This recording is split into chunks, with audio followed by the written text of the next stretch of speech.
I smoothed my apron and took a deep breath, steeling myself for the conversation I knew was coming. George's heavy footsteps echoed through the hallway, and I braced myself against the kitchen counter. "Tara, honey?" His voice was tentative, almost sheepish. "We need to talk." I turned, forcing a smile. "What is it, George?" He stepped into the kitchen, a familiar figure hovering behind him.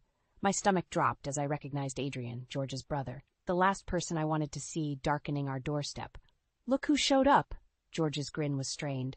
"Adrian's in town and needs a place to stay for a while. I told him he could crash here." Adrian sauntered in, all easy smiles and charm. "Hey, sis! Long time no see." I gripped the edge of the counter, willing my voice to remain steady. "Adrian, what a surprise." George's eyes darted between us, clearly sensing the tension. "It'll just be for a few days, right, Adrian?" "Oh, absolutely," Adrian drawled, already making himself at home by opening our fridge. "Just until I get back on my feet." I'd heard that line before. The last time Adrian had stayed with us, those few days had stretched into months of chaos and drained bank accounts. "George, can I speak to you privately for a moment?" I managed through gritted teeth. We stepped into the hallway and I hissed, "What were you thinking?" "You know how I feel about Adrian staying here." George ran a hand through his thinning hair. I know, but he's family, Tara. We can't just turn him away." "Can't we?" I crossed my arms. "After everything that happened last time?" Before George could respond, a small voice piped up from the stairs. "Dad, who's that man in the kitchen?" We both turned to see our son, Ethan, peering down at us with wide eyes. George's face softened. "That's your Uncle Adrian, buddy. He's going to be staying with us for a little while."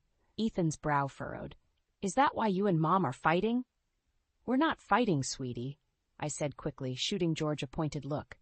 "We're just discussing things. Why don't you go say hello to your uncle?" As Ethan padded into the kitchen, I turned back to George.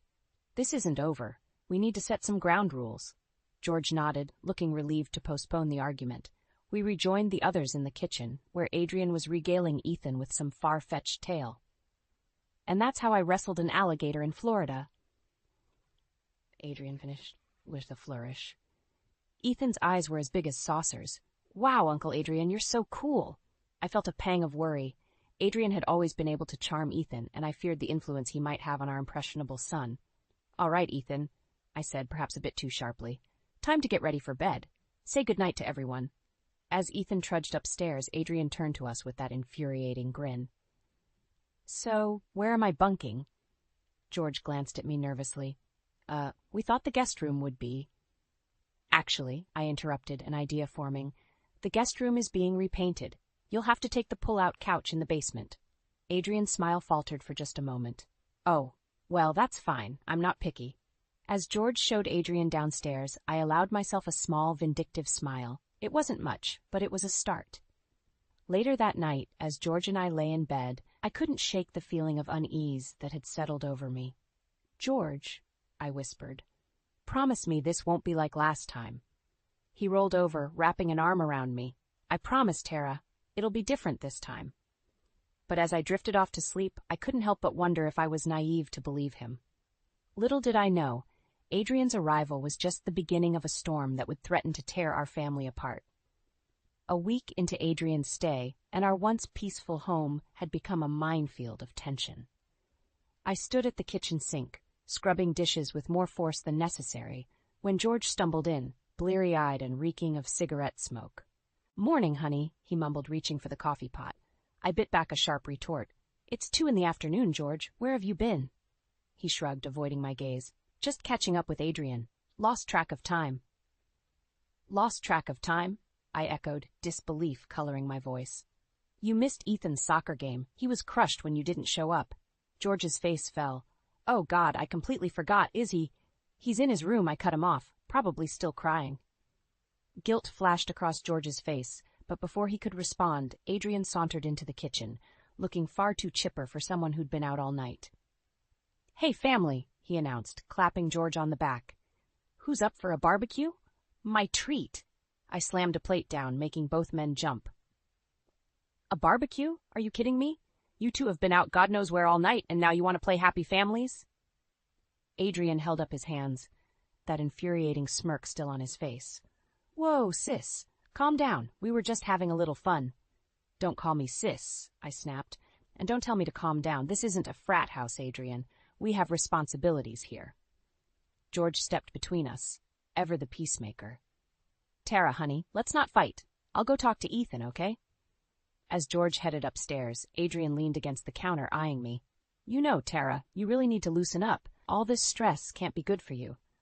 I whirled on him, dish towel clenched in my fist. "What I need is for you to stop disrupting our lives. When are you planning on leaving exactly?" Adrian's smile faltered for a moment. "Soon. Soon. Just need to get a few things sorted out first." "What things?" I pressed, suspicion gnawing at me. "What are you really doing here, Adrian?" Before he could answer, a crash from upstairs made us both jump. I raced up the stairs, Adrian close behind, to find George standing in Ethan's doorway looking shell-shocked. Ethan's room was a disaster. Books and toys were strewn everywhere, and in the center of it all stood our son, red-faced and trembling with anger. "I hate you," Ethan screamed at George. "You're never here anymore. You're always with him." He pointed accusingly at Adrian. I pushed past George, kneeling in front of Ethan. "Sweetie, calm down. Let's talk about this." But Ethan was inconsolable. "No! I want Dad to go away. I want Uncle Adrian to go away. I hate them both." George looked stricken. "Son, I'm so sorry. I didn't mean to." "Get out," Ethan yelled, hurling a toy car that narrowly missed George's head. I turned to George and Adrian, my voice low and dangerous. "View downstairs, now." In the living room, I faced the two men, fury simmering just beneath the surface. "This ends now. I want answers. What's really going on here?" George and Adrian exchanged a look that sent chills down my spine. "Tara," George began, his voice trembling, "there's something we need to tell you." Adrian cut in, his usual bravado gone. "It's not as bad as it seems, I swear. We just got into a bit of trouble, that's all." "What kind of trouble?" I demanded, dread pooling in my stomach. George took a deep breath. We owe some people money. A lot of money." The room seemed to spin around me. "How much?" The number George whispered made my knees weak. I sank onto the couch, my mind reeling. "How?" I managed to choke out. "How did this happen?" As Adrian launched into an explanation about bad investments and unlucky bets, I caught sight of something that made my blood run cold. Peeking out of Adrian's jacket pocket was a pawn shop receipt. In that moment, I knew. This was just the tip of the iceberg, and our family was headed for a storm that threatened to tear us apart. The pawn shop receipt burned a hole in my mind. I couldn't shake the feeling that George and Adrian were hiding something far worse than they'd admitted. Over the next few days, I kept my eyes and ears open, determined to uncover the truth. It was a quiet Tuesday afternoon when I first noticed the hushed phone calls. George's voice drifted from his study, tense and urgent. "We need more time," he hissed. "Just a few more days. I swear we'll have it." I crept closer to the door, straining to hear. "No, don't do that," George pleaded. "We'll figure something out. Adrian's working on it." My heart raced. Who was he talking to? What did Adrian have to do with it? The conversation ended abruptly, and I barely had time to retreat before George emerged, looking haggard and pale. "Everything okay?" I asked, trying to keep my voice casual. He jumped, startled. "Oh, Tara. Yeah, just work stuff. Nothing to worry about." But the tremor in his hands told a different story. That night, I lay awake, listening to George toss and turn beside me. Around midnight, his phone buzzed. He slipped out of bed thinking I was asleep and crept downstairs. I followed, silent as a shadow, and watched from the top of the stairs as he met Adrian in the kitchen. "We're running out of time," George whispered urgently. "They're getting impatient." Adrian ran a hand through his hair. I know, but I've got a plan. There's this guy I know. He can get us the money, but what?" George pressed. Adrian hesitated. "It's not exactly legal, George. We'd be taking a big risk." My blood ran cold. What had they gotten themselves into? George paced the kitchen. "I don't know, Adrian. If we get caught—" "We won't," Adrian assured him. "Trust me, brother, it's our only way out of this mess." I'd heard enough. I stepped into the kitchen, making both men jump. "What mess?" I demanded, "and don't you dare lie to me again." George's face crumpled. "Tara, we—" But Adrian cut him off. "It's nothing for you to worry about, sis. Just a little financial hiccup. We've got it under control." I rounded on him, fury rising. Don't patronize me, Adrian. I heard enough to know you're in serious trouble. What have you done? The brothers exchanged a look of panic. Tara, please, George begged. We can't talk about this now. It's complicated. Complicated? I laughed bitterly. You're discussing illegal activities in our kitchen at midnight. I think I deserve some answers. Adrian stepped forward, his charm cranked up to maximum. Look, Tara, I know this seems bad, but I promise you, we're handling it. Just give us a little more time. I shook my head, disgusted. Time for what? To drag George deeper into whatever hole you've dug? To risk our family's future on one of your schemes? George reached for me, but I pulled away. Don't touch me. I want the truth now. All of it. The silence stretched between us, thick with tension. Finally, George spoke, his voice barely above a whisper. We owe money to some dangerous people, Tara. A lot of money, and if we don't pay soon... He trailed off, but the implication was clear. I felt the ground shift beneath my feet. How much? When George named the figure, I thought I might faint. How? I gasped. How is that even possible? Adrian stepped in. It started small, just a few bets here and there, but then we tried to win it back, and things escalated. I turned to George, tears stinging my eyes. You promised me you'd stopped gambling. You swore to me, George. He couldn't meet my gaze. I'm sorry, Tara. I never meant for it to go this far. As the full weight of their deception crashed over me, a horrible thought occurred to me. The pawn shop receipt, I said slowly. What did you sell? The guilty look that passed between them confirmed my worst fears. What did you sell? I repeated, my voice rising. George's answer shattered what was left of my world. Your grandmother's jewelry collection. In that moment, I knew our family would never be the same again. The revelation about my grandmother's jewelry was the final straw. The next morning, I confronted George in the kitchen, my voice trembling with barely contained rage.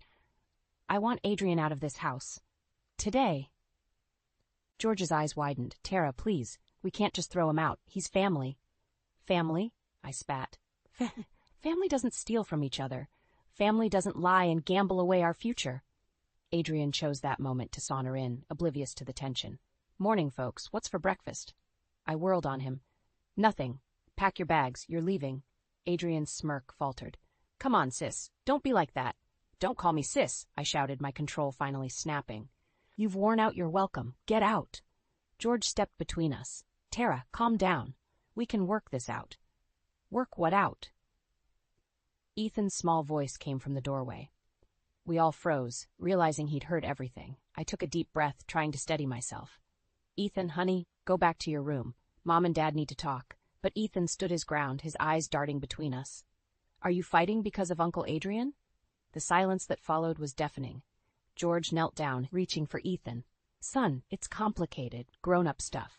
Ethan jerked away. Stop treating me like a baby. I know something's wrong. You're always arguing, and Dad's never home anymore. My heart broke seeing the pain in my son's eyes. I shot a venomous glare at George and Adrian. See what you've done? Your selfish actions are tearing this family apart. George looked stricken. Ethan, I'm so sorry. I never meant for any of this to happen. Adrian, for once, seemed at a loss for words. I made a decision then and there. Ethan, go pack a bag. We're going to stay with Grandma for a while. What? George exclaimed. Tara, you can't just leave. I stood my ground. Watch me. I won't let you two drag us down with you. Ethan and I are leaving until you sort out this mess. As Ethan ran upstairs, George grabbed my arm. Please, don't do this. We can fix this together. I yanked my arm away. Fix it? How, George? By selling more of our belongings? By getting involved in something illegal? Adrian stepped forward. Tara, listen. I have a plan that could solve everything. No, I cut him off. I don't want to hear any more of your plans. They're what got us into this mess in the first place. George's face crumpled. What about our marriage? Our family? I felt a twinge of guilt, but steeled myself. You should have thought about that before you lied to me. Before you gambled away our savings and pawned my grandmother's jewelry. Ethan came back downstairs, dragging his backpack. His eyes were red-rimmed, but he looked determined. I took his hand. Come on, sweetie, let's go. As we headed for the door, George made one last plea. Tara, please, don't leave. I love you. I paused, my hand on the doorknob. Without turning around, I said, if you love us, you'll fix this. And when you do, maybe we can talk about coming home. With that, I walked out, Ethan's small hand in mine.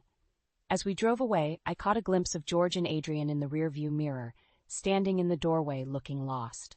My heart ached, but I knew I was doing the right thing. This separation might be the wake-up call George needed to break free from Adrian's influence and make things right. As we pulled up to my mother's house, Ethan looked up at me. "Mom, are we going to be okay?" I squeezed his hand, forcing a smile. "We will be, sweetie. We will be." But as I knocked on my mother's door, I couldn't shake the feeling that this was just the beginning of a long and painful journey. Whatever came next, I knew our family would never be the same again. 2 weeks at my mother's house had done little to soothe the ache in my heart. Ethan was withdrawn, spending most of his time glued to his video games. I'd barely spoken to George, aside from terse text messages about bills and Ethan's school schedule. It was a crisp autumn evening when I decided to swing by our house to pick up some more clothes for Ethan. As I pulled into the driveway, I noticed something odd. My car was missing. Heart racing, I fumbled for my keys and burst through the front door. "George?" I called out. No answer. The house was eerily quiet. I climbed the stairs, a sense of dread growing with each step. In our bedroom, dresser drawers hung open, clothes strewn about. George's closet was half empty. My hands shaking, I dialed George's number. Straight to voicemail. "Where the hell are you?" I hissed into the phone. "Call me back. Now." As I paced the room, my eye caught on something poking out from under the bed. I knelt down and pulled out a crumpled piece of paper. It was a receipt from a pawn shop, dated just 2 days ago. The item description made my blood run cold. Antique silver tea set. My grandmother's tea set.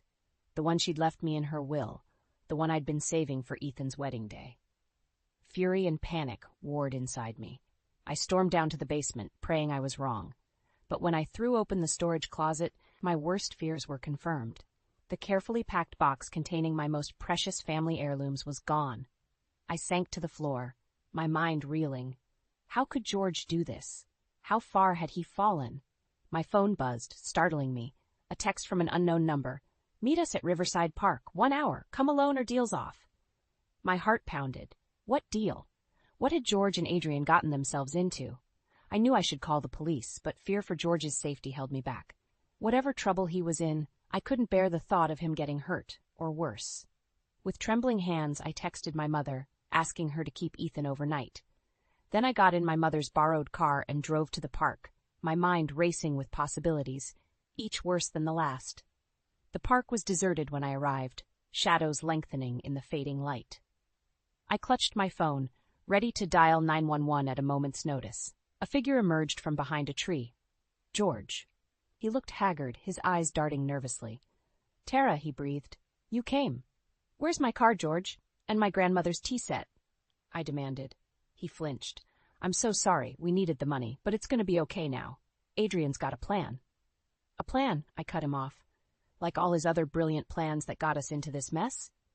George grabbed my arms, his eyes pleading.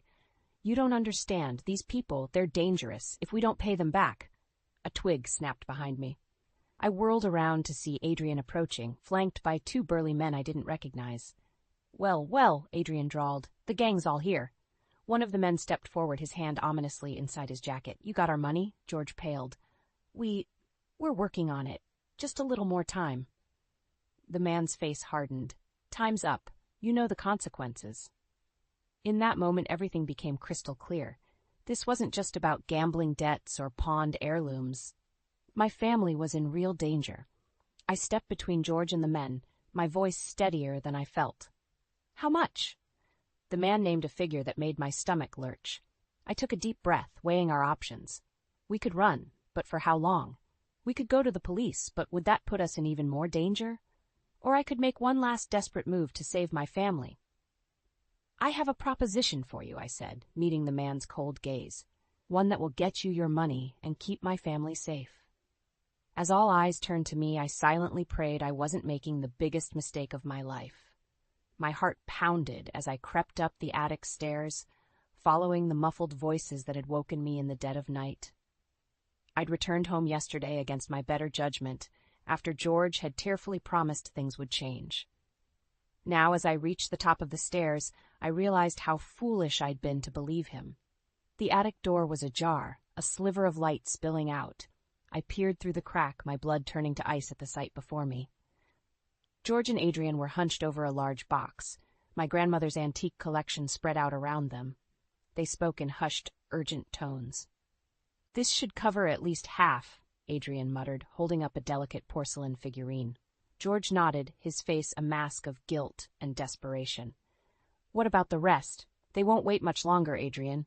"We'll figure it out," Adrian assured him. "We always do." I couldn't contain myself any longer. I burst through the door, startling them both. "What the hell do you think you're doing?" They jumped apart, guilt written all over their faces. George looked like he might be sick. "Tara, I can explain." "Explain what?" I snarled, snatching the figurine from Adrian's hand. "How you're stealing my family heirlooms to pay off your gambling debts." Adrian stepped forward, hands raised placatingly. "Now, Tara, let's not overreact. We're just borrowing them for a bit. Once we get back on our feet." "Shut up," I shouted, rounding on him. "This is all your fault. You show up here, drag George back into your schemes, and now you're robbing me blind." George reached for me, his eyes pleading. "Honey, please, we didn't have a choice. These people, they're dangerous if we don't pay them." "So this is your solution?" I gestured wildly at the scattered antiques. "Stealing from your own family?" A small voice from behind me made us all freeze. "Mom? Dad? What's going on?" Ethan stood in the doorway, his eyes wide with fear and confusion. The sight of him, so small and vulnerable, broke something inside me. I turned back to George and Adrian, my voice low and dangerous. "You have until morning to get these things back where they belong, and then you're both leaving, for good." George blanched. "Tara, please, where will we go?" "That's not my problem anymore," I said coldly. "You made your choice." As I ushered Ethan back to his room, trying to soothe his questions and fears, I heard frantic whispers from the attic. I knew in my gut that this wasn't over. The next morning, I woke early, determined to see George and Adrian out. But as I descended the stairs, an eerie silence greeted me. The house felt empty. With growing dread, I checked the attic. The box of antiques was gone. So were George and Adrian. I raced to our bedroom, yanking open drawers and closets. George's things were missing. On the bed lay a hastily scrawled note. "Tara, I'm so sorry. We had no choice. They threatened Eden. We'll make this right, I swear. Please forgive me. Love, George." My knees gave out and I sank to the floor, the note crumpling in my fist. How had it come to this? My husband, a thief in the night, running from dangerous men with my family's treasures. As the reality of our situation crashed over me, I heard Ethan stirring in his room. I had to be strong for him. I had to fix this mess George and Adrian had created.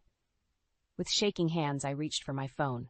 It was time to make a call I'd been dreading, to my old friend on the police force. As I dialed, I steeled myself for what was to come. Our family was in danger, and I was the only one left to save it. My hands shook as I ended the call with Detective Martinez. He'd promised to put out an APB on George and Adrian, but his words rang in my ears. "Tara, you need to prepare yourself. This could get ugly." I sank onto the couch, my mind racing. How had our life come to this? My husband and his brother, fugitives with a box of stolen antiques, running from God knows who. A small hand touched my arm. Ethan stood there, his eyes wide with worry. "Mom, where's Dad?" I pulled him close, fighting back tears. "He had to go away for a little while, sweetie, but we're going to be okay."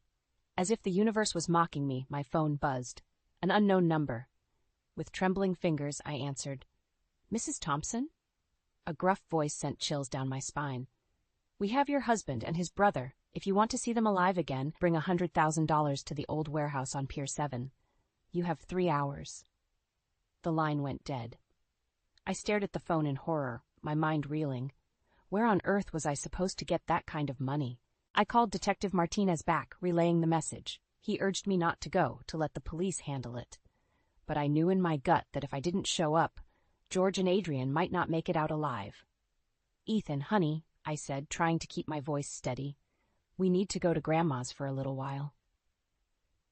After dropping Ethan off with my confused and worried mother, I drove to the bank. With a mixture of shame and desperation, I emptied our savings account and took out a second mortgage on the house. It still wasn't enough. With time ticking away, I made a decision that tore at my heart.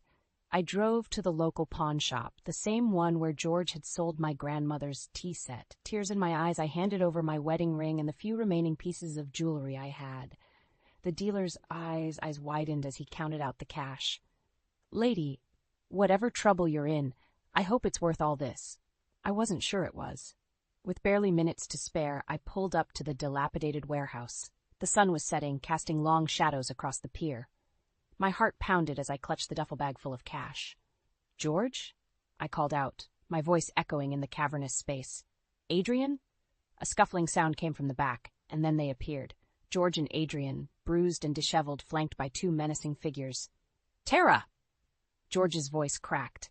"I'm so sorry. I never meant for this to happen." Adrian, for once, was silent, his usual bravado gone. One of the men stepped forward, his hand resting ominously on his hip. "You got our money?" I held up the bag. "It's all here. Now let them go." He smirked. "Slide it over. Nice and easy." I did as he said, my eyes never leaving George. As soon as the man had the bag, he nodded to his partner. They shoved George and Adrian towards me. "Pleasure doing business with you, Mrs. Thompson," the man sneered. "Let's hope your husband learns to pay his debts on time from now on." As they retreated into the shadows, I finally let out the breath I'd been holding. George stumbled towards me, reaching out. "Tara, I stepped back, my voice ice cold. Don't you dare touch me." Adrian piped up. "Sis, we can explain." "Shut up," I exploded, years of frustration and anger pouring out. "You've ruined everything. Our savings, our home, our family. All for what? Your pathetic gambling addiction?" George fell to his knees, sobbing. "Please, Tara, I'll do anything. Just don't leave me." I looked at him, this broken shell of the man I'd married, and felt nothing but a cold, hard resolve. "It's too late, George," I said quietly. "You've made your choice. Now I'm making mine." As I turned to walk away, leaving them both on that dark, lonely pier, I realized that this was just the beginning. The real fight to reclaim my life, my dignity, and my family's future was only just beginning. The morning after the warehouse confrontation, I sat at our kitchen table, a cup of cold coffee in front of me. George slept fitfully on the couch, having begged to come home. Adrian was gone, disappeared into the night like the coward he was. When George finally stirred, I was ready. "We need to talk," I said, my voice steady and cold. He nodded, eyes bloodshot and full of shame. "Tara, I held up a hand, silencing him. "No, you listen. If you ever want to be part of this family again, this is how it's going to be." I laid out my terms. Adrian was never to set foot in our house again. George would attend Gamblers Anonymous and therapy. Every penny of our savings and my heirlooms would be accounted for and replaced. "And if you ever lie to me again," I finished, my voice breaking slightly, "we're done. No second chances." George nodded, tears streaming down his face. "I'll do anything, Tara. I swear." Just then, Ethan padded into the kitchen, his eyes widening at the sight of his father. "Dad? You're back?" The look on George's face, a mixture of love, shame, and fear, nearly broke my resolve. But I had to stay strong, for all of us. "Ethan, honey," I said gently, "Dad and I need to talk to you about some changes that are going to happen." Over the next few weeks, our lives shifted dramatically. George moved into the spare room, attending meetings every night. I took control of our finances, working extra hours to rebuild our savings. Ethan, my brave, perceptive boy, seemed to understand more than we gave him credit for. One night, as I tucked him in, he asked, "Mom, is Dad going to be okay?" I smoothed his hair, choosing my words carefully. "I hope so, sweetie. He's trying very hard to make things right." Ethan nodded solemnly. "I'm glad you made him stop hanging out with Uncle Adrian. He wasn't very nice." My heart swelled with pride and sadness. "You're right, honey. Sometimes we have to make tough choices to protect our family." As the months passed, I watched George struggle and grow. He threw himself into his recovery, taking on extra work to repay our debts. Slowly, painfully, we began to rebuild trust. One evening, as we sat on the porch watching Ethan play in the yard, George turned to me, his eyes clear and earnest. "Tara," he said softly, "I know I can never undo the hurt I've caused, but I want you to know how grateful I am for this second chance. You and Ethan, you're my whole world." I felt a flicker of the old warmth in my chest. "I know, George. We're getting there, one day at a time." As the sun set, casting a golden glow over our little family, I realized something profound. The crisis that had nearly torn us apart had also given me strength I never knew I possessed. I had stood my ground, protected my son, and fought for our future. Ethan's laughter rang out as George chased him around the yard, their bond slowly mending. I smiled, feeling a sense of peace I hadn't known in months. Our family wasn't perfect. We had a long road ahead, full of challenges and hard work, but we were together, stronger for having weathered the storm. As I watched my two boys, I made a silent vow. No matter what life threw at us next, I would face it head on. I had found my voice, my strength, and I would never let anyone, not Adrian, not George, not anyone, threaten our happiness again. The old Tara, the one who had let others make decisions for her, was gone. In her place stood a woman who knew her worth, who would fight tooth and nail for her family's well-being. And as the first stars appeared in the twilight sky, I felt a surge of hope for our future. We had been tested, nearly broken, but we had survived. Whatever came next, we would face it together, one day at a time. My name is Fiona, and I'm 32 years old. My life has always been a series of calculated steps, or so I thought. But nothing could have prepared me for the cunning deception that unraveled my world. It all started with a family dinner at our suburban home in Franklin, Tennessee. My husband, Ethan, had invited his mother, Mrs. Grace Harper, and his 16-year-old niece, Lila, over for the weekend. Grace was always cordial in public, but held an air of superiority that made every encounter feel like a chess game where I was always on the defensive. Lila, on the other hand, was a bubbly teenager who seemed harmless, but her mischievous glances often made me question her innocence. During dinner, Grace admired a sapphire necklace I was wearing. It was a gift from my late grandmother, a woman who had taught me the value of perseverance and strength. The necklace wasn't just a piece of jewelry. It was a legacy, a symbol of everything my grandmother had passed down to me. "Oh, Fiona, what a stunning piece," Grace said, her eyes narrowing as the sapphire sparkled under the dining room chandelier. "It must be worth a fortune." I smiled politely. "It's priceless to me, Mrs. Harper. It was my grandmother's." Grace leaned back, her lips curling into a sly smile. "Family heirlooms are meant to be shared, my dear. Don't you agree?" I felt a shiver run down my spine, but I brushed it off. Little did I know this was the beginning of their plan. The following morning, Grace approached me in the kitchen while I was preparing coffee. "Fiona, darling," she began in a sugary tone, "Lila has a formal dance next weekend, and she doesn't have any statement jewelry. She's been raving about your necklace since last night. Would you consider lending it to her for just one evening?" I hesitated. "I'm not sure, Mrs. Harper. It's very delicate, and I'd hate for something to happen to it." "Oh, nonsense." "Lila is responsible for her age, and I'll personally ensure it's returned to you in perfect condition," she insisted, her eyes locking onto mine with a determined gaze. Reluctantly, I agreed, hoping it would earn me some goodwill in the family. I handed over the necklace, watching as Grace's eyes gleamed with satisfaction. A week passed, and there was no word from Grace or Lila about returning the necklace. I called Ethan's phone, but he was tied up at work and dismissed my concern as paranoia. Frustrated, I decided to visit Grace's home to retrieve it myself. When I arrived, Grace greeted me with a syrupy smile that immediately put me on edge.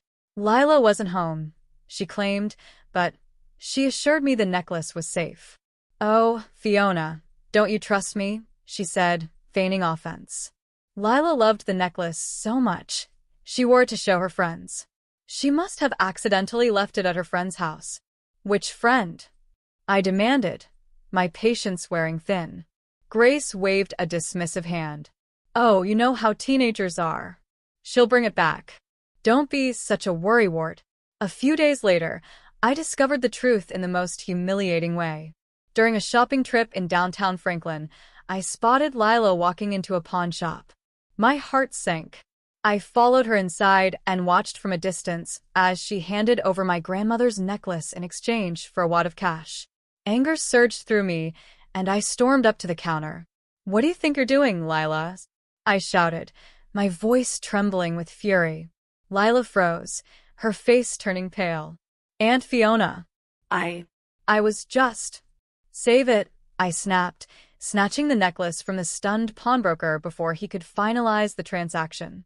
Lila's excuse spilled out in a rush. Grandma Grace said we could sell it to pay for my trip to Florida. She said you'd never notice it was gone. My blood boiled. Grace had orchestrated the entire scheme, using Lila as her accomplice. I left the shop without another word, clutching the necklace tightly in my hand. That evening, I confronted Ethan, Grace, and Lila at a family meeting.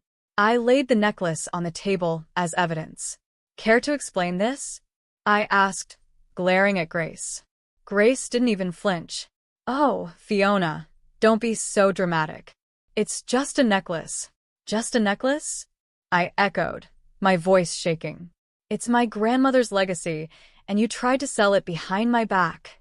Lila burst into tears, but Grace remained composed. You're overreacting, dear. It's not like we meant any harm. Not meant any harm? I snapped. You betrayed my trust. Both of you. Ethan, to my shock, sided with his mother. It's not that big of a deal, Fiona. They were just trying to help Lila. Let it go. That was the breaking point. I stood up, holding the necklace close to my chest. No, Ethan, I won't let it go. This is theft, and I won't tolerate it. The following day, I filed a police report against Grace and Lila for attempted theft. While the law took its course, I packed my things and left the house, moving to a friend's place until I could figure out my next steps. Grace and Lila received a stern warning from the police, and the incident left a permanent scar on my relationship with Ethan and his family. I decided to file for divorce, realizing I deserved better than a husband who couldn't stand up for what was right. Now, as I wear the necklace again, I don't just see a family heirloom. I see a reminder of my strength and my ability to stand up for myself, no matter who tries to deceive me. My name is Sandra Holmes. I am 40 years old and I have no kids from my second marriage. My husband is a kind man who never misses our monthly dates. No matter how busy he is, he always keeps his promises. I know I shouldn't compare him to my first husband, but I have never regretted my divorce, nor have I regretted getting remarried. And this month is our 8th wedding anniversary.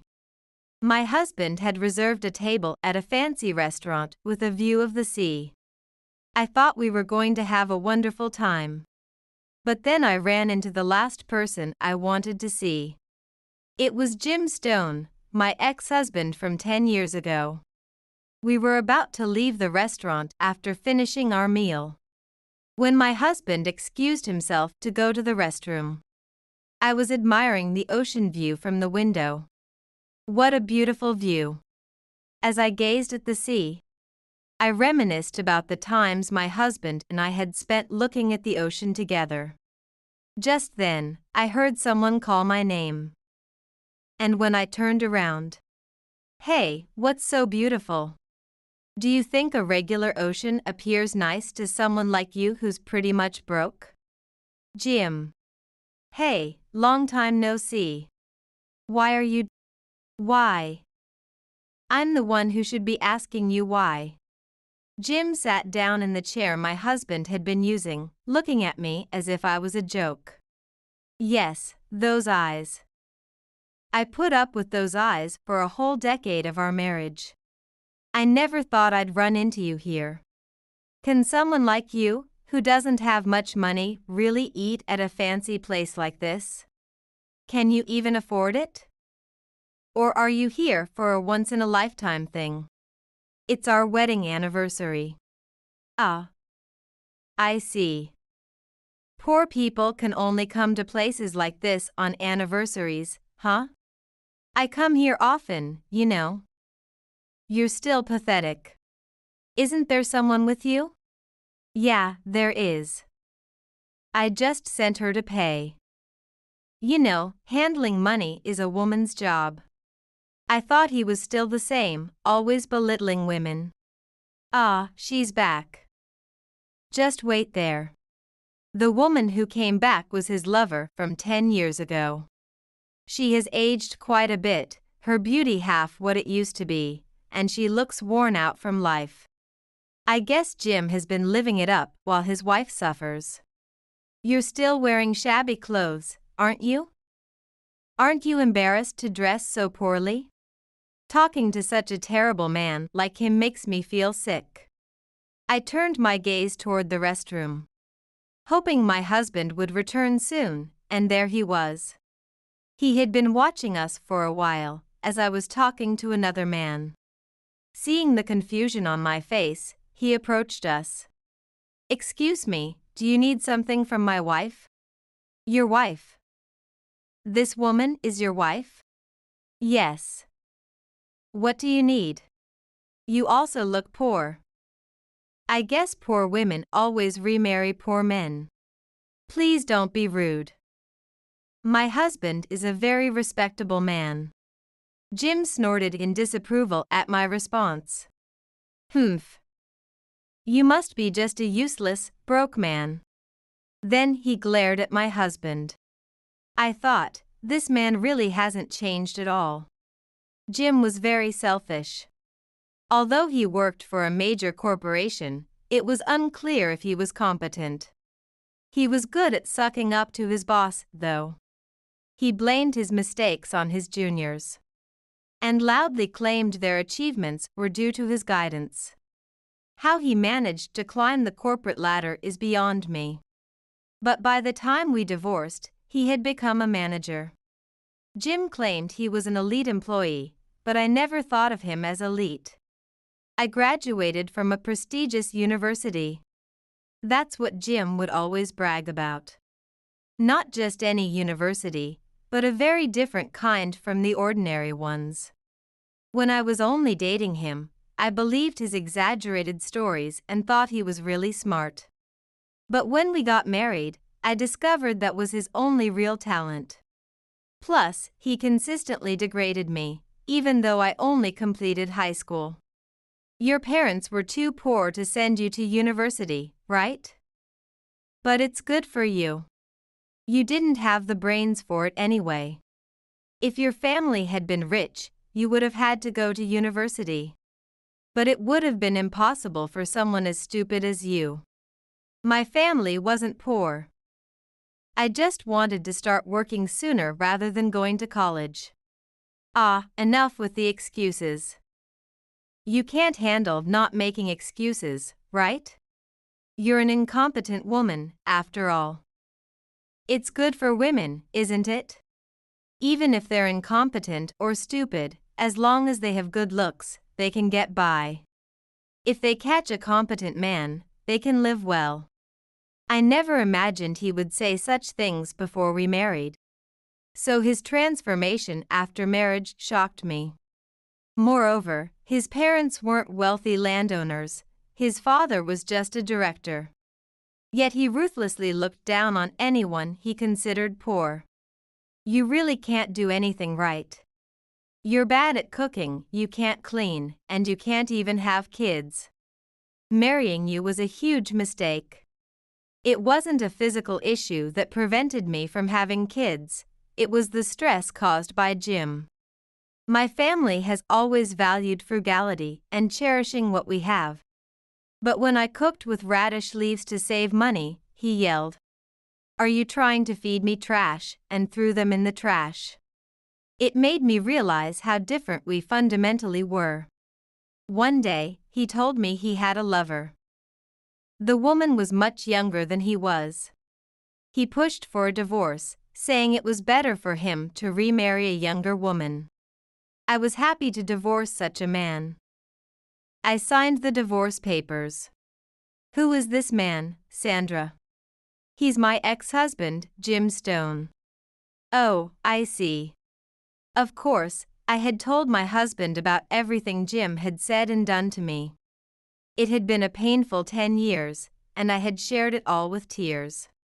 Then, without saying anything, my husband just listened and finally said, "Let's be happy from now on." "You really dared to marry such a woman like her?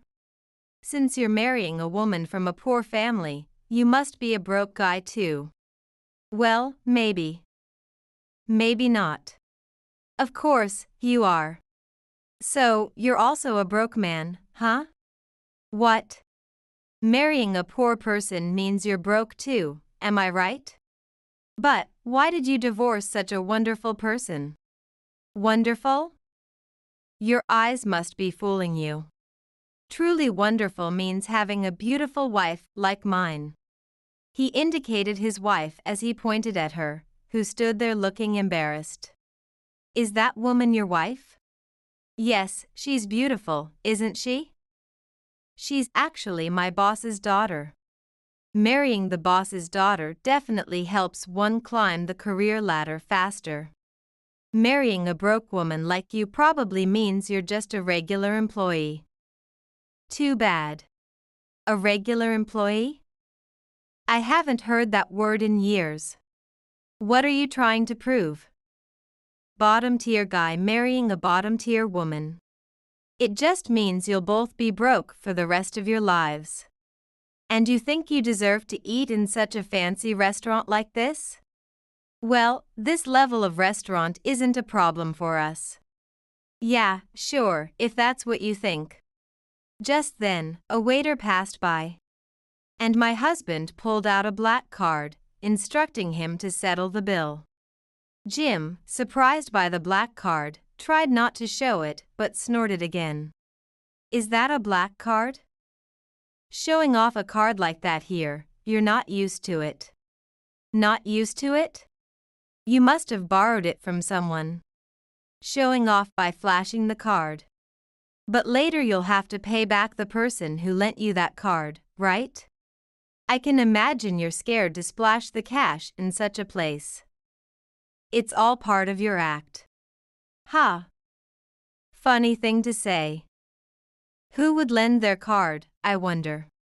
No matter how naive someone is, they wouldn't lend their card. How would you know that? Jim, you shouldn't say such insulting things. What's insulting? I'm just stating the truth. There's no way you could be wealthy if you married a poor woman like her. My wife is poor, you say? Yes, that's right. Her folks' place is a rundown one-floor home. You know that, right? Or maybe you were too embarrassed to visit her home. So you went to a family restaurant instead? Meeting her parents at a family restaurant for a marriage proposal is unheard of. But for poor people like you, it's probably the norm. Family restaurant, huh? The fact that you thought of that means you must have done your greeting there, right? If you hadn't experienced it yourself, you wouldn't have thought of it. What are you talking about? I'm not short on money. I wouldn't do such a miserable thing. Yet you came up with it. I never would have thought of that.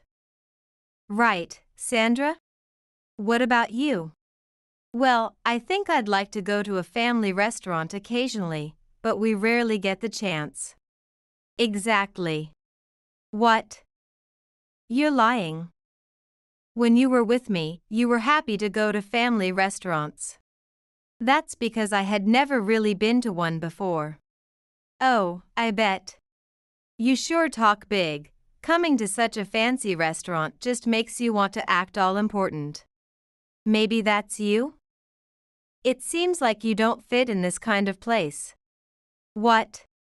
You seem out of place, don't you think? There's no way I'm out of place. You're the one who doesn't fit in here. Do you even know who I am? Why would I know you? If you want me to remember you, just become famous. I am well known, though. Well, it's impossible for a regular employee like you to know me, I guess. What? I'm a manager, not a regular employee. Manager? Yes, how about that? Impressive, isn't it? At that moment, the chauffeur arrived, greeted politely, and informed my husband. Sir, your car is ready. Thank you. Huh, what's going on? Oh well, you're probably just the president of some small company. I work for a major corporation, the Holmes Group, and I'm a manager there. Oh, you're still just a manager? Excuse me. You consider yourself top tier. But staying as a manager at your age won't bring any advancement. What, this man works at our company? Yes, he's been with our company for a long time. What do you mean our company? You talk big, but you're just an office lady from a small company. That's right, I don't have kids or any reason to quit my job. But. So, you can't have kids? I was right, you can't have kids. Something's wrong with you. Hey, there's a line to how rude you can be. Sandra is perfectly fine. If she's fine, why can't she get pregnant? Women are supposed to have kids. I don't need to explain that to you. You can't say it because it would prove there's something wrong with her. This man is hopeless. Yes, so bad it's beyond saving. This man's name is Jim Stone. Yes, I understand. He's fired. Sandra, please contact HR. Okay. What? What are you saying? Trying to shock me with that? What company's president are you, thinking you can fool me with such an obvious act? Are you stupid? Jim, my husband is the president of the Holmes Group. What? That can't be. However, the driver, with a look of pity, nodded as he looked at Jim. What, seriously? Is he really our president? Yes, and I am his wife and the vice president of our company. What?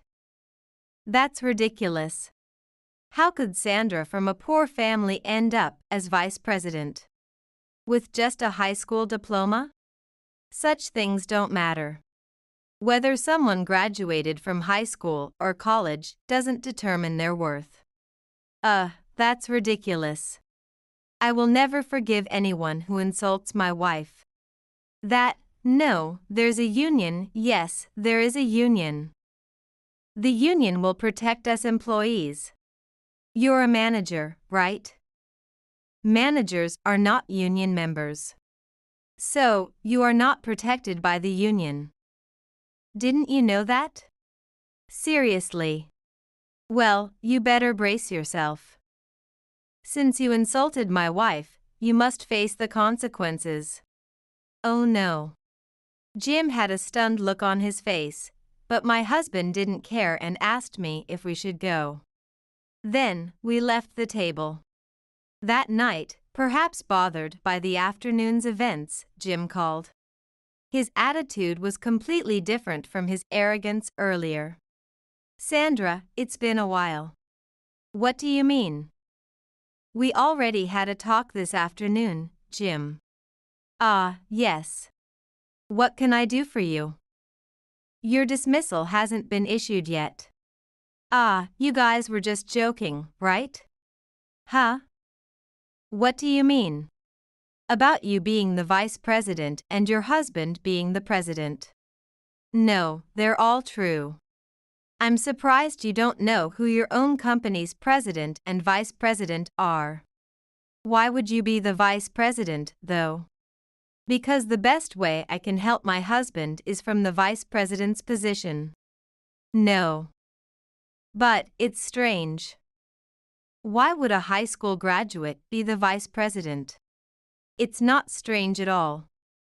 I only graduated high school because I wanted to start working early.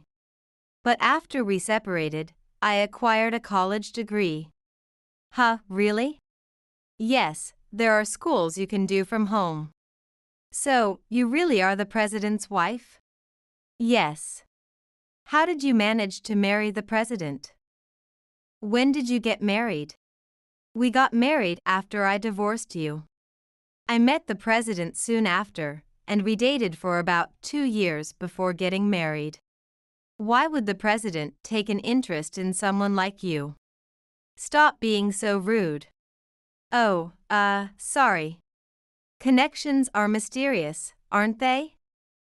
I just happened to meet the president. Even so, why would he marry someone broke like you? Is he a philanthropist? No one marries for charity. If he's not a philanthropist, did he marry you to make you his slave? It's odd otherwise. Maybe today you got lucky to be taken to a fancy restaurant. But usually, you must be having plain, poor meals, right? And living a difficult life where you can't even buy what you like, am I right? Why would you think that? That's not true at all. You're the only one who would do such a thing. There's no way you could marry such a rich man. Why do you think so? Rich people have connections with politicians and other wealthy people. If a poorly raised woman like you shows up at their parties, it would embarrass the president. Or maybe he lets his mistress attend those instead. You're making wild assumptions. If you keep looking down on me like this, you'll truly regret it. I'm just concerned for you. A woman with a poor upbringing like you marrying a rich man like the president will only suffer. A regular employee's husband would suit you better. Marrying someone richer than me. You must be a foolish woman who can't see ahead. Who's the fool here? If you called just to say that, I'm hanging up. No, wait. I'm not trying to look down on you. It's just true that you come from poverty, that can't be helped. Thinking I'm looking down on you for that is completely wrong. You say I come from a poor family, but my father is wealthy. Your family is poorer than mine. I didn't say it back then because of your pride. Your family home isn't even half the size of mine. Your father is just a department head, and you're still just a manager. That's not true.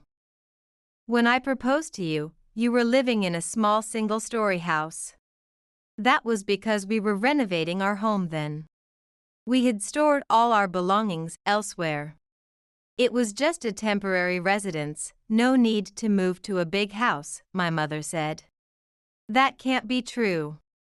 You don't have to believe it, but since the renovation is finished, even if you say you want to visit my parents at home, you've stubbornly refused to go again. I couldn't tell you the truth. Who would visit such a poor, run-down house? You really are hopeless. Then, I'll send you a picture. This is my family home.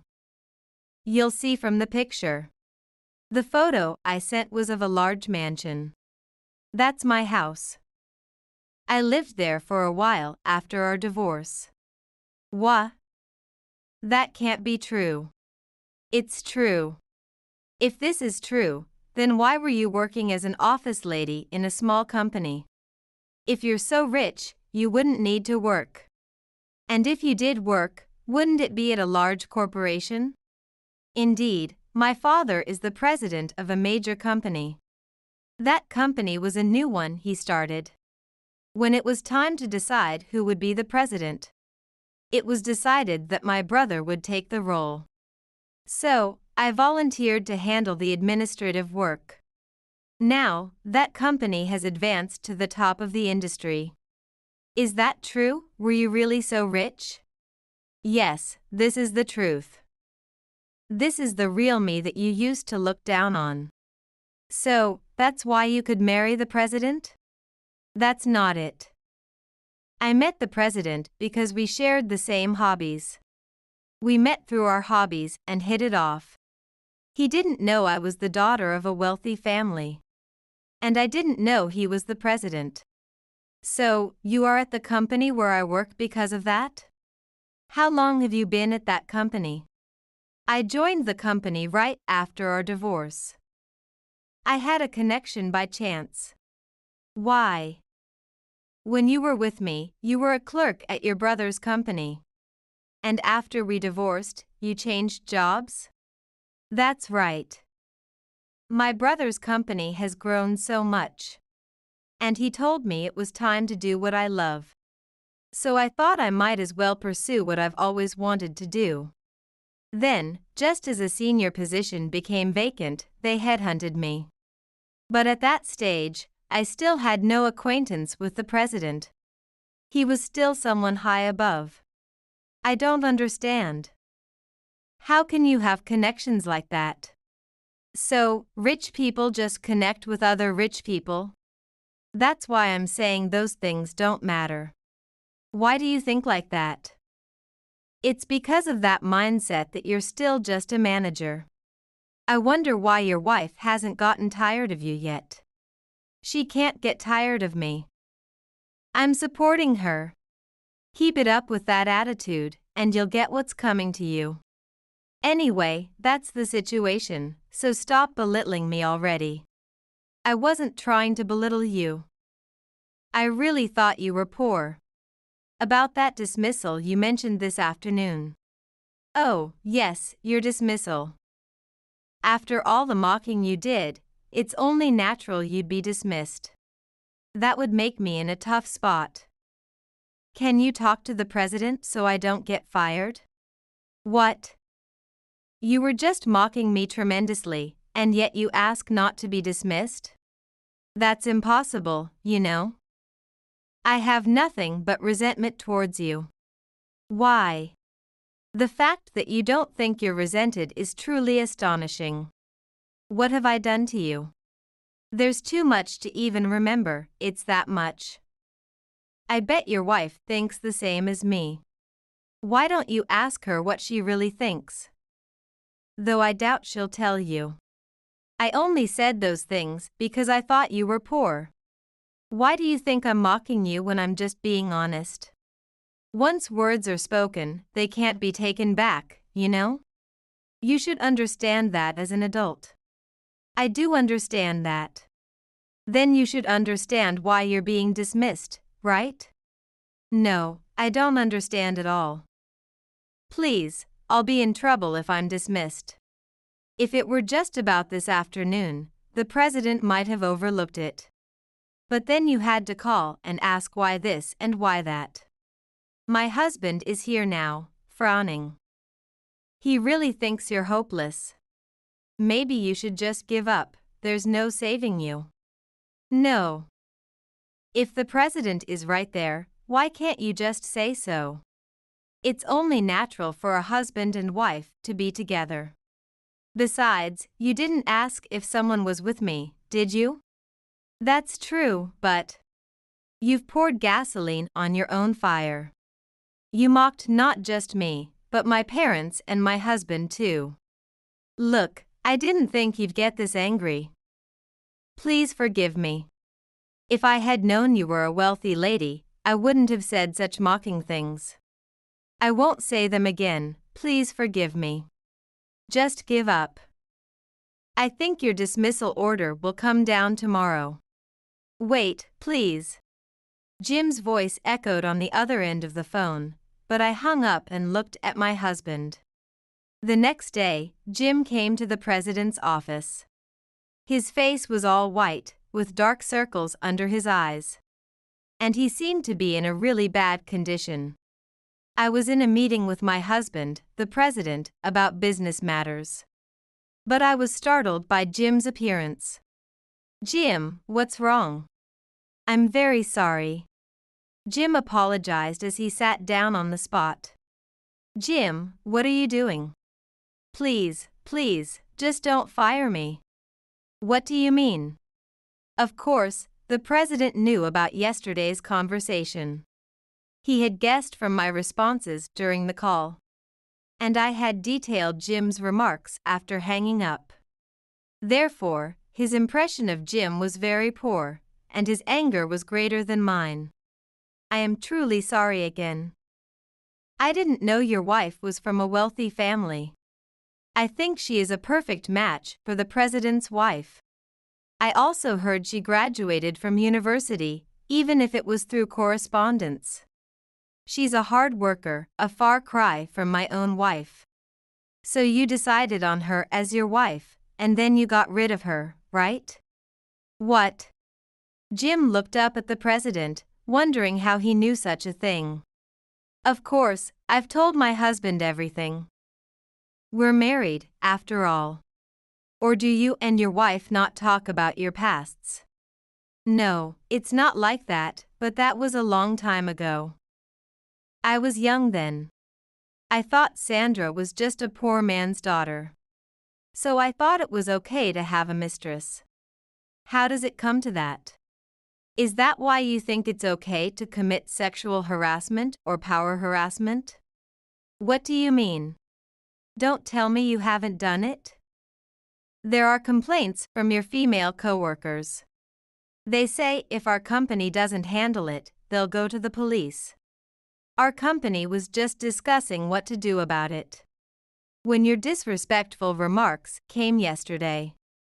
It's really hopeless, isn't it? That's right. I wouldn't have thought you were actually harassing or bullying. But watching you yesterday, it seemed all too true. You don't even regard women as people, do you? You think they're below you. No, I never, even if that were true, firing me would be too harsh. Please, show some mercy. Well, indeed, you have a family. If you were fired, you wouldn't be the only one in trouble. That's right. Exactly. My husband smirked and looked at me. So, what do you think, Sandra? How about sending Jim to our Ohio branch? Wait, what? The Ohio branch is in a region with very few people, practically unsustainable as a company. The former president, who came from that town, established the branch there to help the local people. But it's a lonely place with just one employee.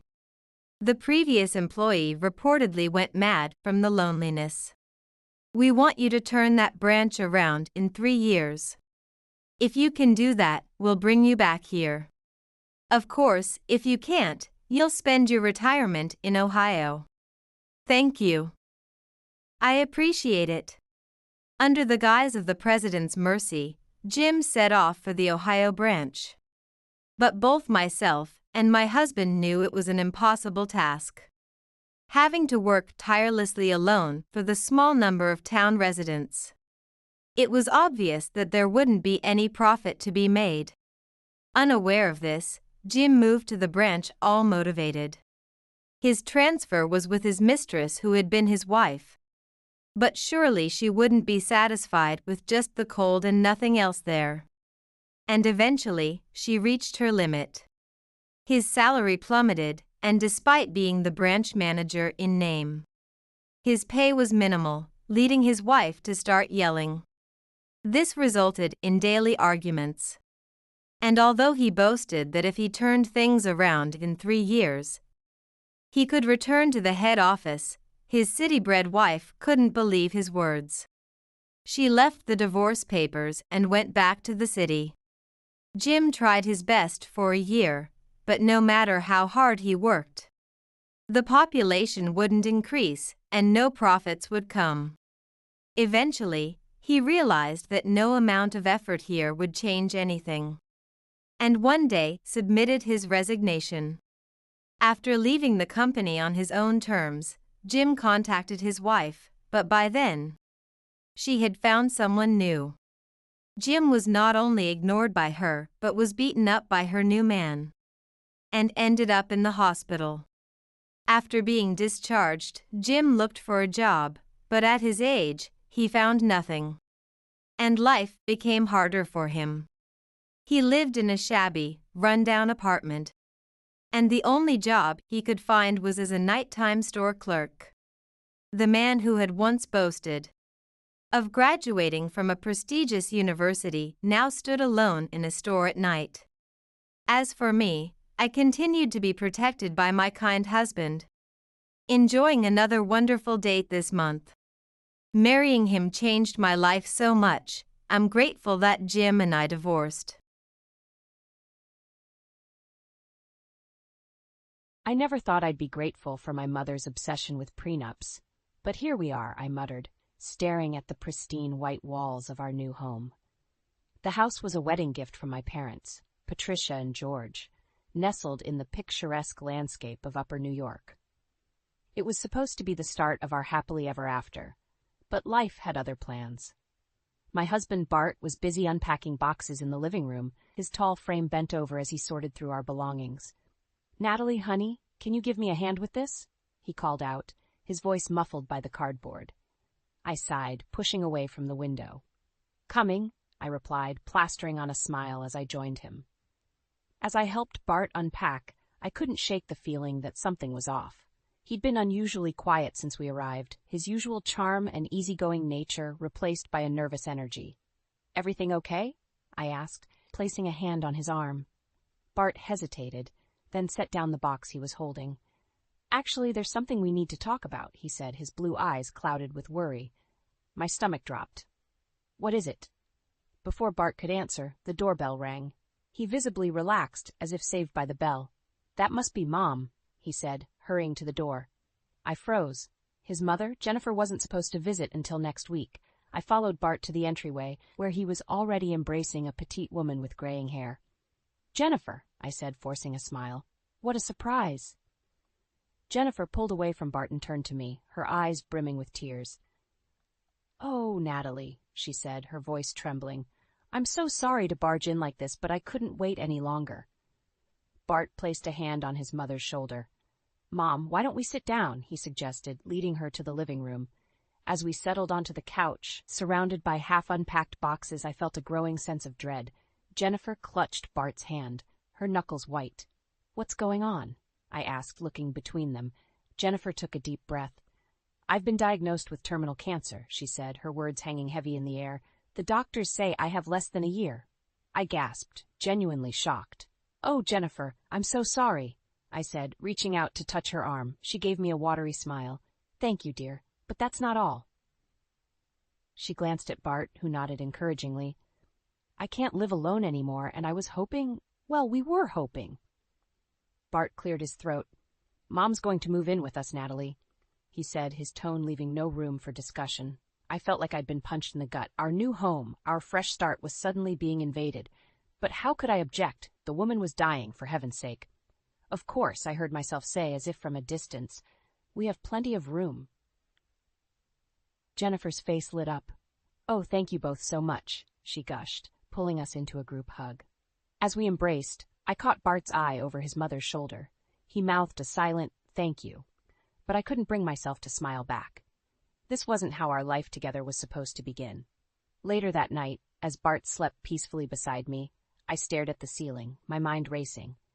How had our perfect new beginning turned into this? I loved Bart, but I couldn't shake the feeling that I was losing control of my own life. Little did I know, this was just the beginning of a series of events that would test the limits of my love, patience, and ultimately my capacity for revenge. The aroma of freshly brewed coffee filled the kitchen as I tried to focus on my laptop screen. 3 weeks had passed since Jennifer moved in, and I felt like a stranger in my own home. Every morning, I'd find her rearranging my carefully organized cupboards or changing our routines without consultation. "Natalie, dear," Jennifer's voice chirped from behind me. "I hope you don't mind, but I've invited the ladies from my support group over for tea this afternoon." I gripped my coffee mug tighter, forcing a smile. "Actually, Jennifer, I have an important conference call scheduled for—" "Oh, don't worry," she interrupted, patting my shoulder. "We'll be quiet as church mice. You won't even know we're here." Before I could protest further, Bart wandered into the kitchen, still in his pajamas despite it being nearly noon. "Morning, ladies," he yawned, kissing his mother's cheek before giving me a quick peck. "Bart," I said, trying to keep my voice level, "can I talk to you for a minute, in private?" He followed me to our bedroom, looking confused. "What's up, honey?" I took a deep breath. "Bart, we need to set some boundaries with your mother. She's taking over the house, changing things without asking, and now she's inviting people over during my work hours." Bart's face fell. "Come on, Nat. She's going through a tough time. Can't you cut her some slack?" "I've been cutting her slack for weeks," I snapped. "But this is our home, and I need some say in what goes on here." "It's her home now, too," Bart replied, his voice hardening. "And in case you've forgotten, she's dying. The least we can do is make her comfortable." I felt a surge of anger. "And what about my comfort? My work? Does that not matter anymore?" Bart's eyes narrowed. "I can't believe how selfish you're being right now. My mother needs us, and all you can think about is yourself. His words hit me like a slap. Selfish? I've bent over backward to accommodate her, but there has to be a limit. Well, maybe you need to be more flexible, Bart shot back. Family comes first, Natalie. I thought you understood that. I stared at him, feeling a chasm opening between us. I thought we were a family, Bart, you and me. He shook his head, looking disappointed. We are, but that includes my mother now, too. I need you to accept that. Without another word, he turned and left the room. I stood there, stunned by the realization that for the first time in our marriage, Bart had chosen someone else over me. The rest of the day passed in a blur. True to her word, Jennifer's friends were quiet, but their presence felt like an invasion. I struggled to concentrate on my call, acutely aware of the murmured conversations and occasional laughter drifting up from downstairs. That evening, as I was clearing up the kitchen, I overheard Bart and Jennifer talking in the living room. I'm worried about Natalie, Jennifer said softly. She seems so tense all the time. Maybe this arrangement isn't working out. No, Mom, Bart replied firmly. This is your home now. Natalie will adjust. She just needs time. I set down the plate I was holding, my hands shaking. Adjust? Was that all I was expected to do? Silently accept the complete upheaval of my life? As I stood there, grappling with a mix of hurt and anger, I caught sight of my reflection in the window. The woman staring back at me looked tired, defeated. This wasn't the strong, independent Natalie I knew myself to be. In that moment, something shifted inside me. I realized that if I didn't stand up for myself now, I might lose myself entirely. But how could I fight back without seeming like the villain in this family drama? Little did I know, the situation was about to become even more complicated, pushing me closer to the breaking point and setting the stage for a confrontation that would change everything. I was in the middle of a crucial work presentation when my phone buzzed incessantly. Ignoring it, I powered through, only to find 5 missed calls from Bart when I finished. My heart raced as I dialed him back, fearing the worst about Jennifer's health. Nat, great news! Bart's voice boomed through the speaker. Cole's coming home. I blinked, confused. Cole? Your brother? What do you mean, coming home? He's quitting his job in California and moving back east, Bart explained, his excitement palpable. He'll stay with us while he gets back on his feet. Isn't it fantastic? The room spun. Another person in our already crowded house? Bart, wait a minute. We can't just... Oh, Mom's calling. Gotta go, love you. He hung up before I could protest. I sat there, stunned. How could Bart make such a monumental decision without even consulting me? Our home wasn't a halfway house for his entire family. That evening, I confronted Bart in the kitchen while Jennifer watched her favorite game show in the living room. We need to talk about Cole, I said, keeping my voice low. Bart looked up from chopping vegetables. What about him? Isn't it great he's coming back? I took a deep breath. Bart, you can't just invite people to live in our home without discussing it with me first. He set down the knife, frowning. Cole's family, Natalie. He needs our support. And what about what I need? I countered. This is my home, too, and I feel like I'm losing all control over it. Bart's expression hardened. You're being selfish again. Cole's going through a tough time, and Mom needs all the family support she can get. Don't you dare call me selfish, I hissed. I've bent over backward to accommodate your mother, but this is too much. We're supposed to be partners, Bart. You can't keep making these decisions unilaterally. I'm not, he insisted. I'm doing what's best for our family.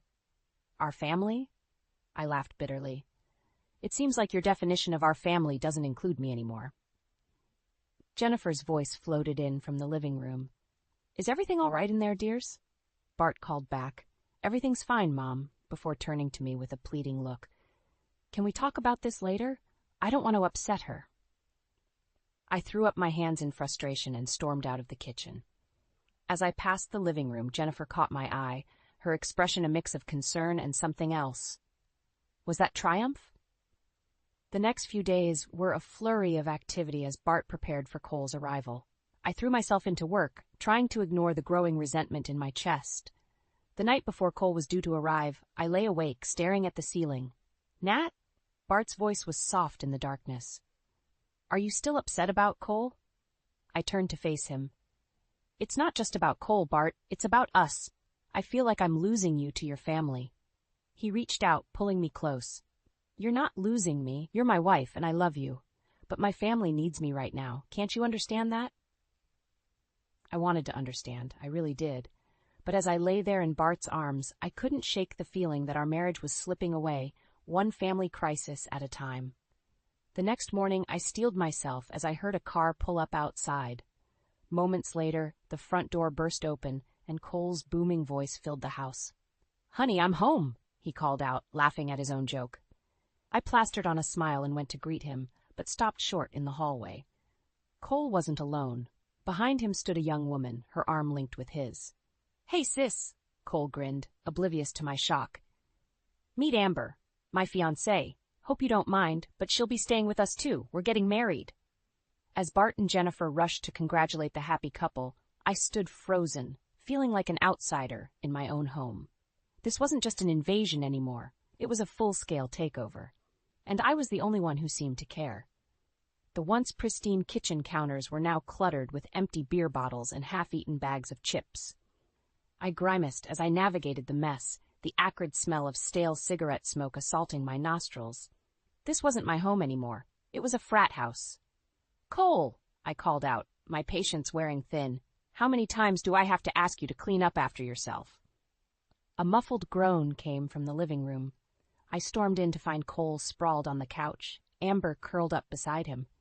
The coffee table was littered with more bottles and an overflowing ashtray. "Sorry, sis," Cole mumbled, not bothering to open his eyes. "We'll get to it later." I clenched my fists, fighting the urge to scream. "No, you'll get to it now. I have clients coming over in an hour, and this place is a pigsty." Amber stirred, fixing me with a bleary-eyed glare. "Chill out, Natalie. It's not like it's a big deal." Before I could respond, Jennifer appeared in the doorway, her face etched with concern. "What's all the commotion about?" I turned to her, exasperated. "Jennifer, look at this mess. It's unacceptable." She waved a dismissive hand. "Oh, they're young. Let them have their fun. I'll tidy up later." "That's not the point," I snapped. "This is my home, and I expect it to be respected." Jennifer's eyes narrowed. "Our home, dear. Remember, we're all family here." The word family felt like a slap in the face. I opened my mouth to argue further, but the smell of smoke suddenly intensified. Whirling around, I saw flames licking up the curtains near where Cole had carelessly tossed a cigarette butt. "Fire!" I screamed, rushing to grab the fire extinguisher. Chaos erupted as everyone scrambled to action. I managed to douse the flames, but not before they left a large charred hole in the expensive curtains my mother had gifted us. As the smoke cleared, I stood there, shaking with anger and shock. Bart burst into the room, having heard the commotion from upstairs. "What happened?" he demanded, looking around wildly. "Your brother?" I spat. "Almost burned down our house because he can't be bothered to use an ashtray." Cole had the decency to look ashamed. "I'm sorry, I didn't mean—" "Save it," I cut him off. "I want you and Amber out, now." Bart stepped between us. "Natalie, calm down, it was an accident." I couldn't believe my ears. "Calm down? Bart, do you not see how serious this is?" "Of course I do," he said, his voice maddeningly calm. "But kicking them out isn't the answer. We're family, we need to stick together." I looked around at their faces, Bart's pleading, Jennifer's disapproving, Cole's sheepish, Amber's defiant. In that moment, I felt more alone than ever. "Fine," I said, my voice cold. "If that's how you all feel, I'll be the one to leave." I stormed upstairs, throwing some clothes into a bag. As I zipped it up, Bart appeared in the doorway. "Nat, don't do this," he begged. "Where will you go?" I shouldered past him. "Anywhere but here." As I reached the front door, Jennifer called out, "Natalie, dear, you're overreacting. Why don't we all sit down and talk about this?" I turned to face them one last time. "There's nothing to talk about. You've made it clear where your priorities lie, Bart. And it's not with me or our marriage." With that, I walked out, slamming the door behind me.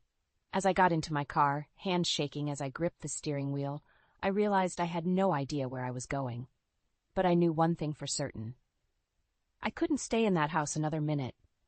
As I drove away, tears blurring my vision, I felt a mix of anger, betrayal, and an overwhelming sense of loss. The life I thought I had, the marriage I believed in, it was all crumbling around me. And for the first time, I allowed myself to consider a possibility I'd been avoiding for weeks. Maybe this marriage wasn't worth saving after all. I returned home after 3 days at a hotel, my anger simmering, but my resolve strengthened. As I walked through the front door, the eerie silence struck me. No TV blaring, no chatter, no mess in sight. Something was off. Bart emerged from the kitchen, his face a mask of forced calm. "Natalie, we need to talk." I steeled myself. "Yes, we do. This situation is untenable, Bart. Things need to change." He nodded, gesturing to the living room. As we sat down, I noticed Jennifer peering from behind a partially closed door. My jaw clenched. "I've been thinking," Bart began, his voice unnaturally steady. "Maybe it's best if we take some time apart." The words hit me like a physical blow. "What?" He couldn't meet my eyes. "It's just the constant arguing, the tension. It's not good for anyone, especially Mom in her condition." I felt like I was drowning. "So you want to separate because I'm making your mother uncomfortable?" "It's not just that," he hurried to add. "Your attitude, the constant nagging, it's creating a toxic environment for everyone." I laughed bitterly. "My attitude? Bart, have you looked around lately? Your family has taken over our home, our life." "See, this is exactly what I'm talking about," he sighed. "You keep saying your family like they're not your family, too." "Because they're not acting like it," I exploded. "They've shown zero respect for me or this home, and you've done nothing but enable them." Bart's face hardened. "They're going through a difficult time. I thought you'd be more understanding." "Understanding?" I was on my feet now, shaking with fury. "I've been nothing but understanding. I've put up with your mother rearranging my home, your brother nearly burning it down, and you've consistently chosen them over me, your wife." "That's not fair," Bart protested weakly. "No, what's not fair is you blindsiding me with this separation nonsense instead of standing up for our marriage." The door creaked open, and Jennifer stepped out, her face a picture of concern. "I'm so sorry, dears. I never meant to cause such strife." I rounded on her. "Oh, save it, Jennifer. This is exactly what you wanted, isn't it? To drive a wedge between us?" Bart jumped to his feet. "That's enough. How dare you accuse my mother?" "Your mother, your brother, your family," I spat. "That's all I've heard for months. What about me, Bart? What about us?" He ran a hand through his hair, frustration etched on his face. "I don't know what you want from me, Natalie. I'm trying to keep everyone happy." "Except me," I finished for him. "Well, congratulations. You've succeeded in making everyone happy but your wife." Jennifer stepped closer, reaching out to touch my arm. "Natalie, dear, perhaps if you tried to be a little more accommodating." I jerked away from her. "Don't touch me, and don't you dare tell me how to behave in my own home." Bart's eyes flashed with anger. "That's it. I can't take this anymore. Natalie, I think you should leave. Take some time to cool off and think about your priorities." I stared at him, disbelief and hurt warring inside me. "My priorities? What about yours, Bart? When did I stop being your priority?" He didn't answer, just looked away. In that moment, I saw our marriage for what it truly was, a sham, a convenience for Bart to play the dutiful son and brother while I faded into the background. "Fine," I said, my voice cold. "I'll leave. But don't expect me to come crawling back, begging for forgiveness. This time, you've gone too far." As I stormed upstairs to pack a bag, I heard Jennifer consoling Bart, telling him he'd done the right thing. Their voices faded as I moved through our bedroom, grabbing essentials. My hand paused over a framed photo of Bart and me on our wedding day. With a sudden, decisive movement, I slammed it face down. That happy couple was gone, replaced by strangers occupying the same space. As I left, bag in hand, I realized this wasn't just about saving my marriage anymore. It was about saving myself. I sat in my best friend Sarah's living room, clutching a glass of wine like a lifeline. My voice cracked as I recounted the events of the past few months, ending with Bart's devastating suggestion of separation. Sarah's eyes flashed with anger. "That spineless weasel! How dare he choose his family over you?" I sighed, feeling drained. "I don't know what to do, Sarah. I feel like I've lost everything." She leaned forward, her expression determined. "No, Natalie, you haven't lost everything. You've lost dead weight. It's time to take back control of your life." Her words sparked something inside me. "But how? Bart and his family have taken over my home, my life." Sarah's lips curved into a sly smile. "Remember who owns that house, Nat. Your parents gave it to you, not Bart." My eyes widened as realization dawned. "You're right. The deed is in my name." "Exactly," Sarah nodded. "It's time to talk to your parents and a lawyer. You need to protect yourself and your assets. The next day, I met with my parents, Patricia and George. Their faces were a mix of concern and anger as I explained the situation. "Oh, sweetheart," Mom said, pulling me into a hug. "We had no idea things had gotten so bad." Dad's voice was steel. "That boy never deserved you, Natalie, or our generosity." I took a deep breath. "I need your help. I want to fight back, but I'm not sure how."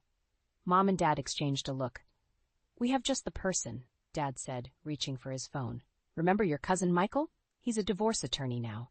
Within hours, I was sitting in Michael's office, laying out my story. He listened intently, his brow furrowing as I spoke. "Natalie," he said when I finished, "based on what you've told me, you have a strong case. The house is clearly your separate property, not a marital asset. Bart has no claim to it." Hope bloomed in my chest.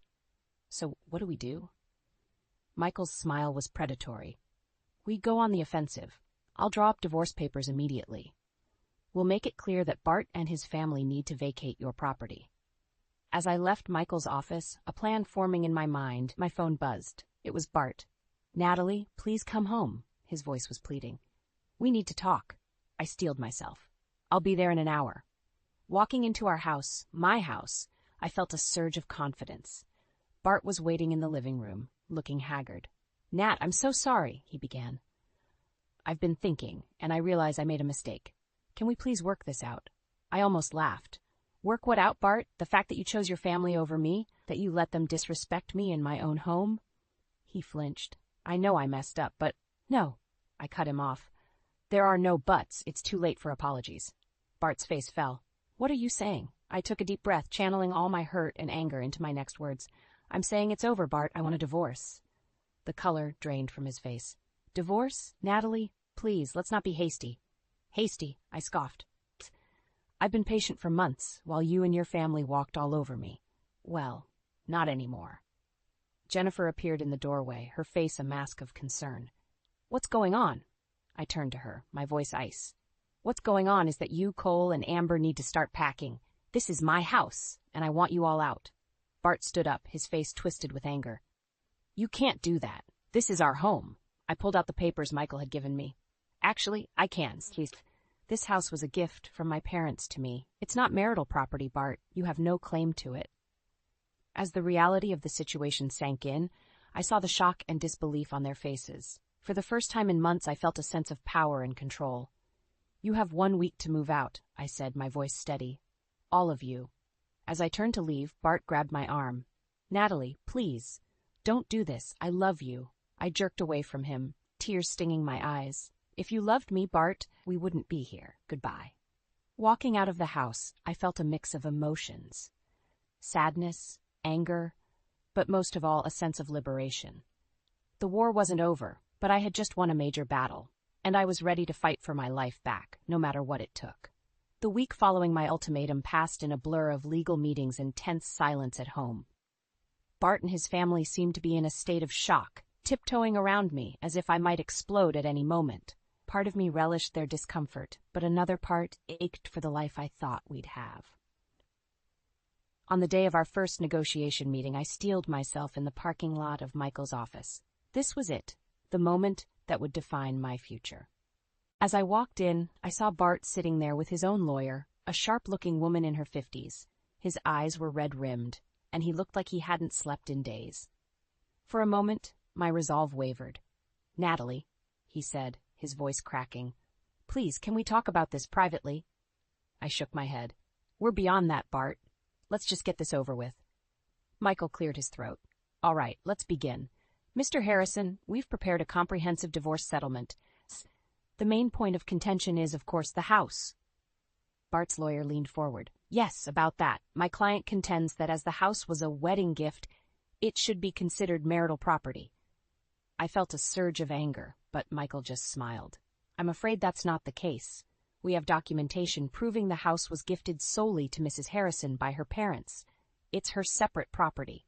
The color drained from Bart's face. "What? But that's our home. We've lived there for years. Be that as it may," Michael continued, "legally the house belongs to Natalie. She's within her rights to ask you and your family to vacate the premises." Bart turned to me, his eyes pleading. "Natalie, you can't do this. Where will we go? What about my mother? I felt a lump in my throat but pushed through. I'm sorry, Bart, but you should have thought about that before you let your family take over our lives. His lawyer whispered something to him, and Bart's face hardened. Fine, if that's how you want to play it, we'll fight this in court. I'm sure a judge will see reason. Michael shook his head. I wouldn't advise that, Mr. Harrison. The law is clear on this matter. You'd be wasting time and money you don't have. The meeting devolved into heated arguments and tense negotiations. Hours passed, and I felt my energy draining. Just when I thought we'd reached an impasse, Bart suddenly deflated. Enough, he said, his voice barely above a whisper. I'll sign the papers. We'll move out. Relief washed over me, but it was tinged with sadness. This was really happening. My marriage was over. As we prepared to leave, Bart caught my arm. Natalie, I know I messed up, but is this really what you want? To throw away everything we had? I looked into his eyes, seeing the man I once loved. We threw it away a long time ago, Bart. This is just making it official. Leaving the office, I felt a mix of triumph and loss. I had won, but at what cost? That evening, as I sat alone in my quiet house, the reality of my situation hit me. I was free, but I was also alone. The house that was once filled with laughter and love now felt empty and cold. My phone buzzed, a text from Sarah. How did it go? Want me to come over? I stared at the message, tears welling up in my eyes. This was my new reality. No more Bart, no more in-laws, no more chaos. Just me in this big, empty house.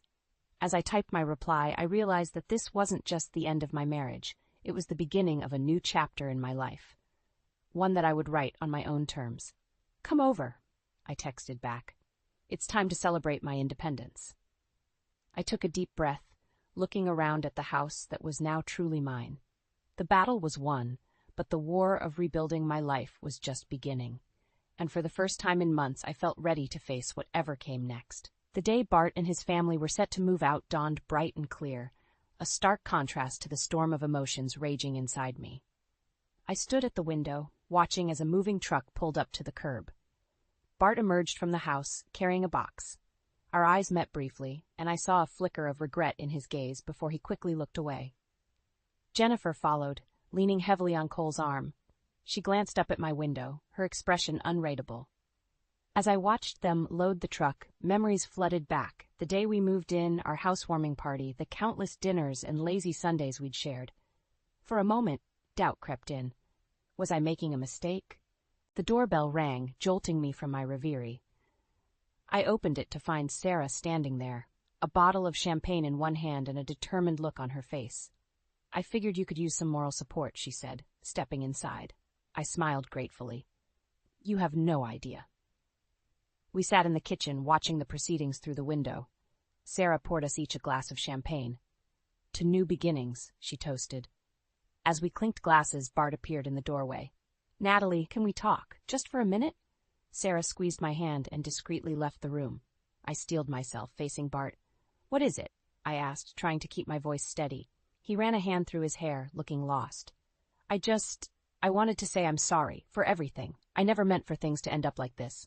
I felt a lump in my throat. Neither did I, Bart. But we can't go back. He nodded, his eyes glistening.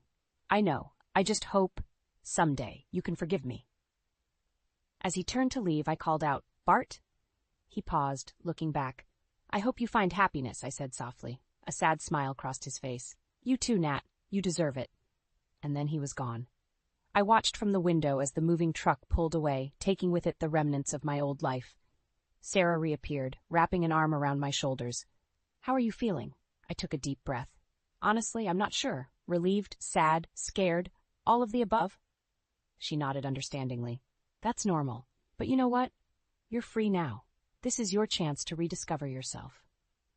As her words sank in, I felt a spark of excitement ignite within me. She was right. For the first time in years, I was truly free to live life on my own terms. We spent the rest of the day reimagining the house. We moved furniture, discussed paint colors, and planned a complete overhaul of the guest room, Jennifer's old room, into a home office. As evening fell, we sat on the patio, enjoying the peaceful silence. Sarah's phone buzzed, and she grinned as she read the message. So, she said, a mischievous glint in her eye, remember my colleague, David? The one I told you about? I nodded. curious. Well, he's been asking about you. Wanted to know if you might be interested in grabbing coffee sometime. I felt a flutter of nervousness and excitement. I don't know, Sarah. Isn't it too soon? She shook her head. It's just coffee, Nat. No pressure, but it might be nice to remember that there are good men out there, men who will put you first. I thought about it for a moment, then smiled. You know what? Tell him I'd love to. As Sarah tapped out a reply, I gazed out at the garden, feeling a sense of peace wash over me. The path ahead was uncertain, but for the first time in months, I felt hopeful. This house, once a symbol of my failed marriage, now represented a new beginning. It was mine, truly mine, to fill with new memories, new friendships, and perhaps someday new love. I raised my glass in a silent toast to the end of one chapter and the exciting beginning of another. Whatever the future held, I was ready to face it head-on, stronger and wiser than before. As the sun set on this tumultuous day, I realized that sometimes the end of one dream is simply the beginning of a better one, and I couldn't wait to see what this new dream had in store for me.